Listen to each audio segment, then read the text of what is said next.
حضرت بابا صاحب نے خود اپنی دست حق پر آپ کو بیعت کیا، نقاط طریقت و حقیقت کی غزینہ سے لبریز کیا، حنفیہ کی اجازت سے مشرف و ممتاز فرمایا۔ اسی سلسلہ میں آپ نے ایک مجلس بھی ترتیب دی۔ خواجہ عزیز الدین پسر خروشاہ فخر الدین حضرت مظفر جمال بغدادی۔ ناظرین السلام علیکم ورحمۃ اللہ وبرکاتہ۔ میں محمد عبدالحکیم نقشبندی آپ کی خدمت میں حاضر ہوں۔ ناظرین، آپ سماعت فرما رہے ہیں حضرت صابر پاک علی رحمۃ اللہ تعالیٰ علیہ کی زندگی کے حالات اور مناقب، اور بہت بہترین طریقے سے آپ سماعت فرما رہے ہیں۔ ناظرین، میں آپ کا شکر گزار ہوں میرے عزیز دوستو۔ آپ بہت ہی محبت سے ویڈیو سماعت فرماتے ہیں، اور میں چاہوں گا کہ اسی طریقے سے آپ مکمل واقعات سنیں، اور جہاں کہیں بھی ہم سے غلطیاں ہوتی ہے آپ لوگ معاف فرمائیں، اور دعا بھی فرمائیں کہ مولا ہمیں ہدایت دے اور میں اس غلطیوں کو بھی ٹھیک کر پاؤں، کیونکہ میں جانتا ہوں مجھے دیکھنے میں بہت پریشانی ہوتی ہے، لیکن یہ محبت ہے اولیاء کاملین کی جو میں پڑھتا ہوں اور پیش کرتا ہوں قوم کے نزدیک، اور قوم ہمارے دوست عزیز بھائی سب بہترین طریقے سے سماعت فرماتے ہیں۔ ناظرین، تو اس سے پہلے ویڈیوز میں آپ نے سماعت کیا تھا 25 شوال کو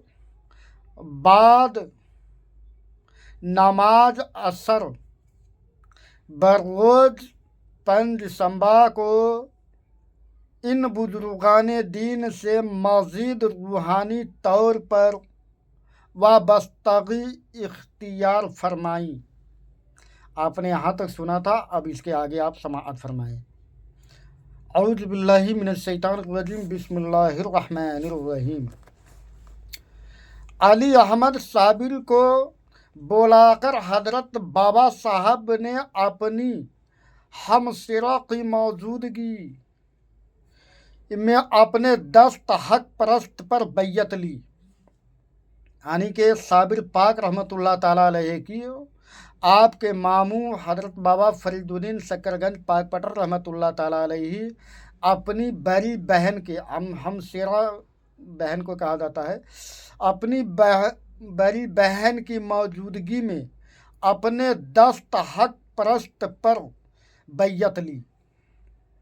اور غموز باطنی سے، یعنی کہ باطنی سے آگاہ فرما کر سینہ بیقینہ کو اسرار معرفت کی خزانے اور نقاط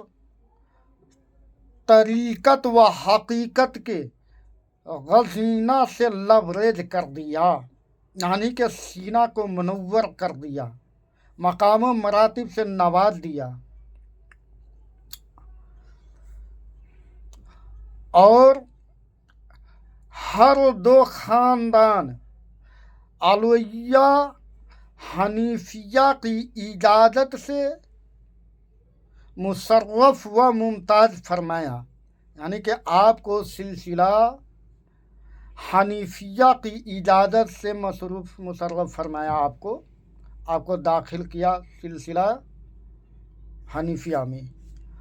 اور اسی سلسلہ میں آپ نے ایک مجلس